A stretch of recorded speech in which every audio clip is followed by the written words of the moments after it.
मैं डॉक्टर अभिजीत सिंह सजान, consultant brain एवं spine surgeon, Regency hospital Kanpur. आज अपनी वीडियो सीरीज़ में हम एक बहुत इम्पॉर्टेंट टॉपिक के बारे में बात करेंगे जो कि माइग्रेन है। माइग्रेन एक ऐसी परेशानी है जो कि आजकल बहुत ज़्यादा कॉमन हो गई है। जैसे जैसे हमारा लाइफस्टाइल जो है वो बहुत ज़्यादा स्ट्रेस होता जा रहा है उसमें, वैसे वैसे माइग्रेन के केसेस जो हैं वो हम बहुत ज़्यादा देख रहे हैं। हर फैमिली में कोई ना कोई माइग्रेन से परेशान है।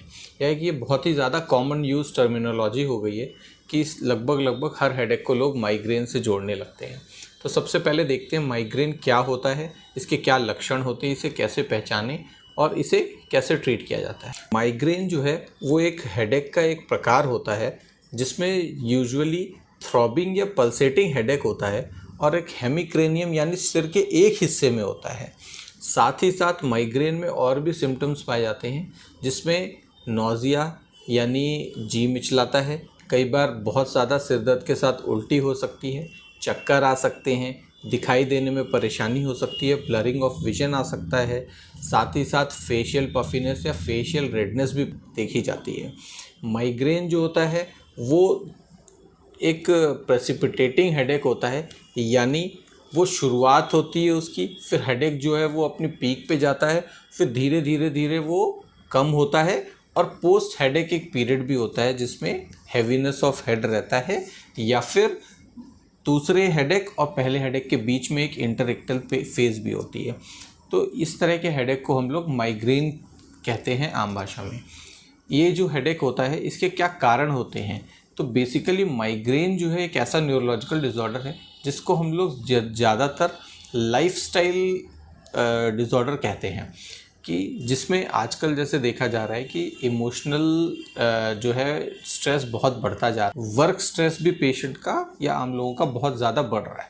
तो इसकी वजह से, तनाव की वजह से जो है वो सिरदर्द जो उत्पन्न होता है उसमें टेंशन हेडेक भी होता है और एक माइग्रेन का भी कारण बनता है। तो जो ऐसी चीज़ें जो हमारे सिर में अत्यधिक ब्लड फ्लो करती हैं या फिर वेज़ोडाइलेशन करा देती हैं, तो वो सारी चीज़ें जो होती हैं वो माइग्रेन कॉज कर सकती हैं, जिसमें हम लोग कैफ़ीन रिलेटेड प्रोडक्ट्स और कॉफ़ी, कोकोआ, ये सारी चीज़ें देखते हैं, जो कि कोल्ड ड्रिंक्स में या चाय कॉफ़ी जो लोग ज़्यादा पीते हैं उनमें देखा जाता है कि ये हेडेक ज़्यादा कॉमन है। साथ में जेंडर स्पेसिफिक और जेनेटिक कंसिडरेशन भी है। फीमेल्स में ये हेडेक जो है वो मेल्स के तौर पे ज़्यादा देखा जाता है। एक्सट्रीम वेदर चेंजेस यानी एकदम ठंड से एकदम गर्म में जाना, एकदम गर्म से एकदम ठंड में जाना, जो लोग बहुत ज़्यादा कम टेम्परेचर पे एसी यूज़ करते हैं या बहुत ज़्यादा हॉट एनवायरनमेंट से जिनको प्रॉब्लम होती है, तो वहाँ पर भी ये हेडेक बहुत ही कॉमनली देखे जाते हैं। कुछ मेडिकेशंस होती हैं जिसमें ओरल कॉन्ट्रासेप्टिव्स हैं, एंटीसाइकोटिक मेडिकेशंस हैं, कुछ हार्मोनल थेरेपीज़ होती हैं। तो ये जो पेशेंट कंज्यूम कर रहे होते हैं वो भी पेशेंट थोड़ा प्रोन होते हैं माइग्रेन जैसे हेडेक के लिए, क्योंकि ये एक हेडेक जो होता है वो प्रेसिपिटेटिंग हेडेक होता है। तो इसमें कुछ ट्रिगर फैक्टर्स भी होते हैं, यानी इस जो पेशेंट्स होते हैं वो जब नॉर्मल होते हैं, जब उनको कोई हेडेक नहीं हो रहा होता और उनको कुछ ऐसी चीज़ ट्रिगर करती है जिसकी वजह से उनको ये हेडेक की जो है अटैक आ सकता है। इसमें सबसे इम्पॉर्टेंट चीज़ होती है कि जब स्ट्रेस आउटबर्स्ट होता है तब ये हेडेक हो सकता है।